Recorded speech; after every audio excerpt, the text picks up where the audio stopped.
All right, this question is about comparing two means when the random sample are dependent. All right, so this is a dependent case. All right, so what we have a random sample of 6 students. They were playing a song, and we recorded the number of mistakes that they're gonna do. So the before it will be mu1. So this is the number of mistakes they did it in the first trial.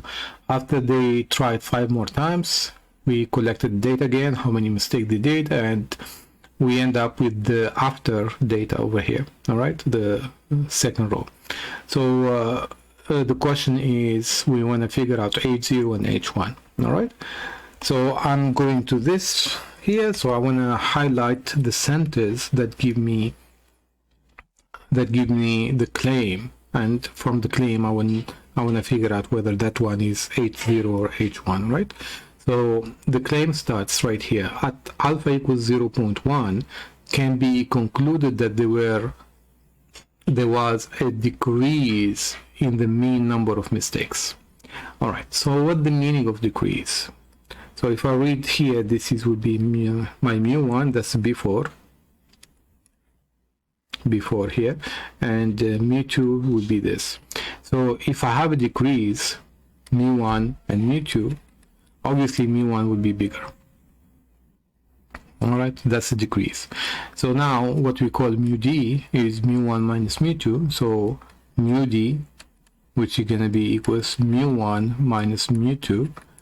And if mu1 greater than mu2, then this is going to be greater than 0. So looking at the nature of this inequality here, there is a strict inequality, there is no h1, there is nothing, there is no equal sign. So this would be definitely h1 for me, because there is no equal sign. And as we reported, this is my claim, decrease, so this would be my claim. The H0, what will be the H0? The H0 will be mu d equals to 0. All right, so that's what's going to be the first question. Let's put it in. So here the first question is going to be H0 is going to be mu d equals to 0, and this is not the claim. And for the H1 it's going to be mu d greater than 0. All right, verify it again. So mu d is greater than 0. All right, and that's going to be our claim. And because we are using inequality here, so this will be only one tail. All right, and that's the conclusion for the first part. So let's go to the next part. So next part is asking you for the critical value. All right, so what is the critical value? For the critical value, the only data you need two things. You need the alpha, and you need degree of freedom, which is n-1. So here the alpha is equal to 0.1, the alpha that we have. And degree of freedom, we need to count how many entries, and they say there are 6, right? 6 entry of 6, and you can count them 1, 2, 3, from A to F is 6. Right? So the n here is going to be 6. So the degree of freedom will be 6n-1, and this is going to be a 5. This should be enough for you to go and look for the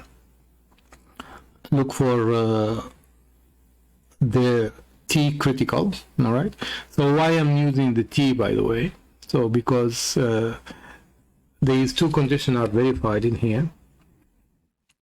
So the first condition, I don't have the sigma, they didn't tell me about the sigma, so sigma is unknown. And as well the n, all right, is less than 30. So if these two conditions are satisfied together, it has to be n, right? Sigma is unknown and n is less than 30, then you can use the T table. So that's actually when you're going to be able to use it, right? All right, so talking about the T table. Now, what is the T critical that I'm looking for? So I'm going to make a small graph here to explain it a little bit.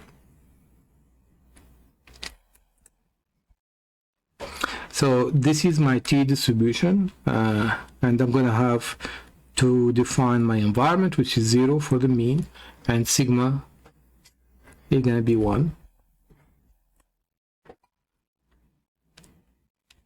And every time whenever you graph this, you are graphing the h1.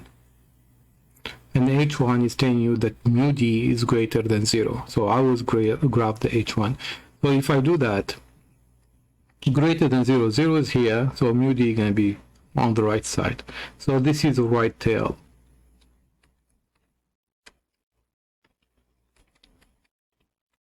So in the case of right tail, we put all the alpha in there. So this is 0.1. This is going to be my alpha. And what I need to do, I need either use the calculator or the table. So I'm going to do it with the calculator right now to find the t critical, right?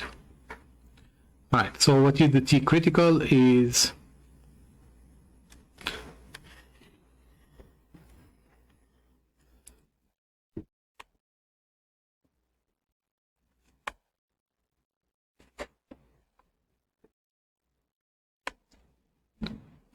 all right. The t critical is the value where separate the accept and reject zone, right?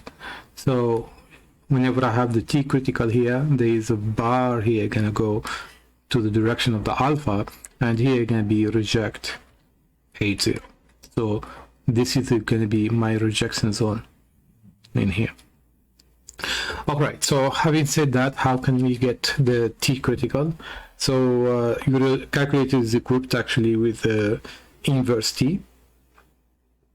So what you're going to do for the inverse t, you're going to go second bars, and you can see inverse t number 4. Enter. So here is asking about the area. Please remember, this is really important. Every time you are feeding to the calculator the area, always keep the left side area. All right. So the left side area, this one, is simple, actually is not difficult, is always 1 minus the alpha, right? So 1 minus alpha, this is going to be 0.9.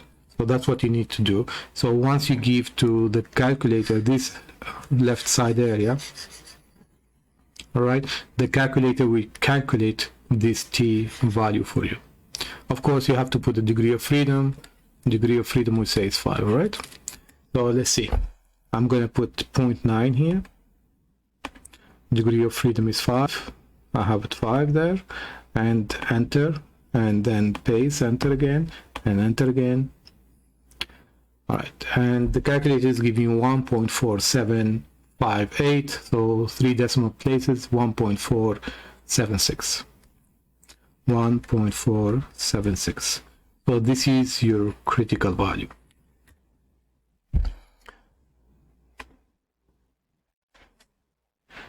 And there is only one of them, 1.476. All right, now could I have done it with the table? Yes, of course. And here they are saying 3 decimal places, fine. So the table, you can find it right here. And remember, whenever you're using the T table is table F. Do you see it? Here is table F. So how can I access table F? All right, table F is not F distribution. They are not the same thing. So table F, you click on this menu in here, and you go to table F here, and you look for degree of freedom, which is 5. This is a 5 here. And you're gonna look for your alpha, which is 0.1. So 0.15 and 0.1, you're gonna get this number in here. I can zoom in, and that is 1.476. All right, so this is the alpha one tail, and this is the 5 degree of freedom. All right, and that's basically it. How do you use the table? Now I'm gonna go to next, and it's asking me about the t statistic here. All right, and they want 3 decimal places. All right, so the t statistic, you will need the table. You will need this number for t statistics. So how can I do this one? So calculator, I'm going to go to stat first. I'm going to edit the table. I'm going to try to clear all this data. I don't need it. So I'm going to go second plus, and then I'm going to go to clear all. All right, clear it, enter, done. All right. Okay. So now I'm going to go to start again. I'm going to edit, and I have my list empty. So I'm going to enter the data. The before is going to be mu1, it's going to be 4, 8, 9, 14, 10, and 6. All right. The second one is going to be 3, 4,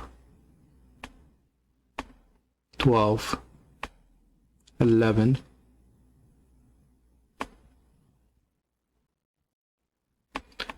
all right, 11, 5, and 5.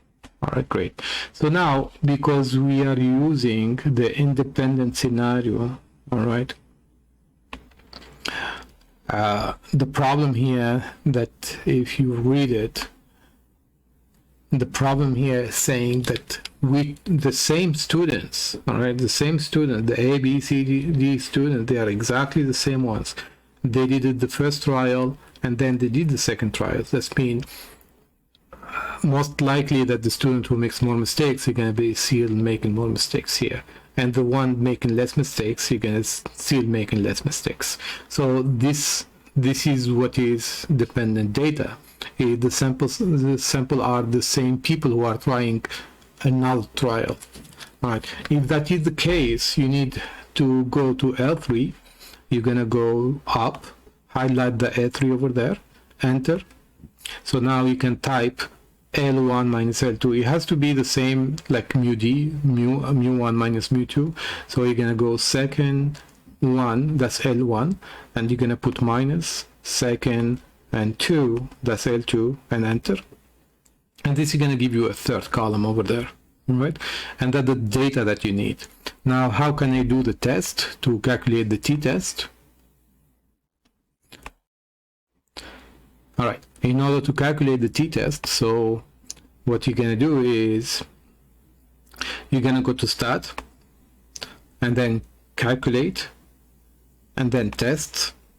So while you are in test, you're going to use the second one, t-test, simple t-test.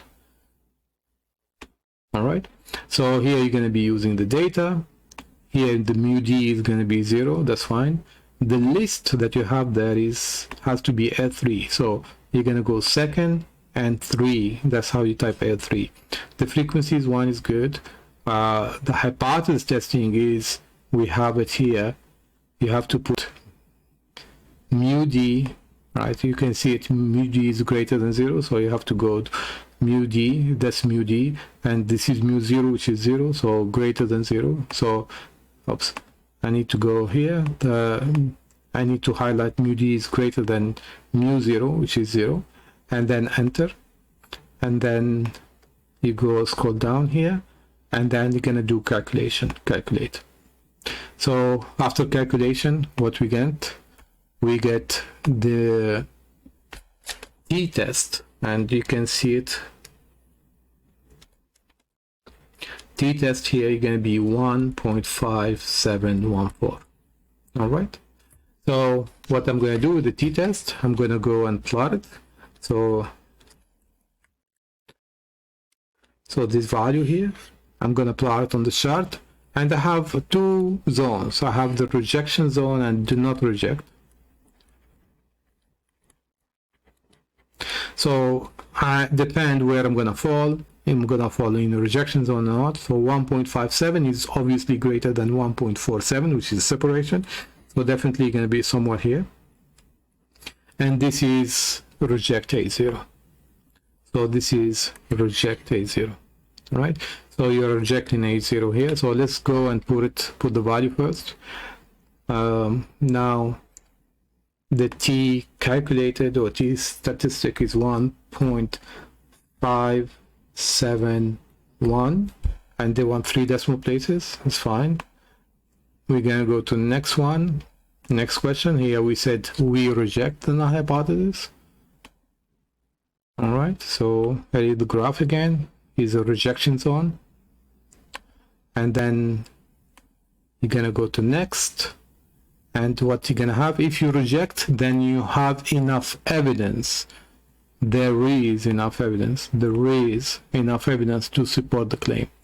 And what is the claim? Is the mean number of mistakes the students made when playing a short song after practice is practice 5 times is decreased, right? So I skipped decrease here, right? Was decreased. That's the claim, and that's basically it for this question, right?